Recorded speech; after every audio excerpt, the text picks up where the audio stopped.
आज आहे माझ्या बेटूचा हॅपी बर्थडे, त्यामुळे ना दिवसभर 1760 कामं होती. पण सकाळी सकाळी ना हा पाऊस पाहून मला ना भलतंच टेन्शन आलं होतं की सेलिब्रेशन कसं होणार आहे. पण ना इकडे मम्मीने सकाळी सकाळी स्वयंपाक बनवायला घेतला होता आणि मी ना नाश्त्यासाठी इथं मक्का सोलत होते. तोपर्यंतच आमचा बर्थडे बॉय उठला होता. आंघोळ करून ना त्यांनी सर्वांचा आशीर्वाद वगैरे घेतला आणि भेटलेले पैसे ना असे गल्ल्यामध्ये ना लपवून ठेवत होता, म्हणजे माझे पैसे आहेत. नंतर आम्ही दोघं जोडा निघालो होतो बाहेर. ते कशासाठी तर काल ना जी सायकल बुक करून ठेवली होती ना ती आम्हाला घेऊन यायची होती, कारण की आमच्या बेटूला द्यायचं होतं सरप्राईज. गेल्या 2-3 महिन्यापासून तो सायकल मागत होता, पण आम्ही काय त्याला घेऊन दिली नव्हती. मग म्हटलं चला बड्डेच्या मुहूर्तावर छानपैकी त्याला एक सरप्राईजच देऊया.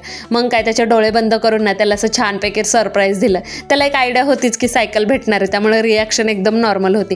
तोपर्यंत आई आणि बहीण पण आल्या होत्या संध्याकाळच्या बड्डेसाठी. मग काय आल्यावर ना आम्ही सगळेजणी ना पटापटा कामाला लागलो होतो. ते म्हणजे ना स्वयंपाकाची तयारी करण्यासाठी जी काय आपल्याला मसाल्यासाठी चॉपिंग कटिंग करायची होती ना ती करून घेतली, मसाले करून घेतले आणि नंतर लागलो होतो स्वयंपाक बनवायला. आणि आजच्या स्वयंपाकाची मेन आचार्य होती मी, कारण की सगळा स्वयंपाक ना मीच करणार होते. बाकी हेल्पर सगळे होते माझ्या हाताखाली.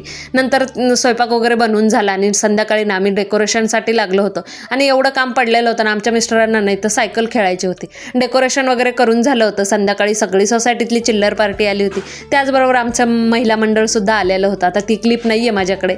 मग बड्डेचं सेलिब्रेशन वगैरे झालं आणि नंतर ना सर्वांना नाश्ता देऊन जेवणासाठी बसले होते. जेवणामध्ये ना आज होतं छोल्याची भाजी, वरण भात, त्याचबरोबर होते गुलाबजामुन. मग नंतर सर्वात शेवटी महिला मंडळांनीही जेवून घेतलं आणि सर्वांना जेवून खाऊन वाटं लावून ना मी आणि माझा भाऊ सर्वात शेवटी जेवायला बसलो होतो.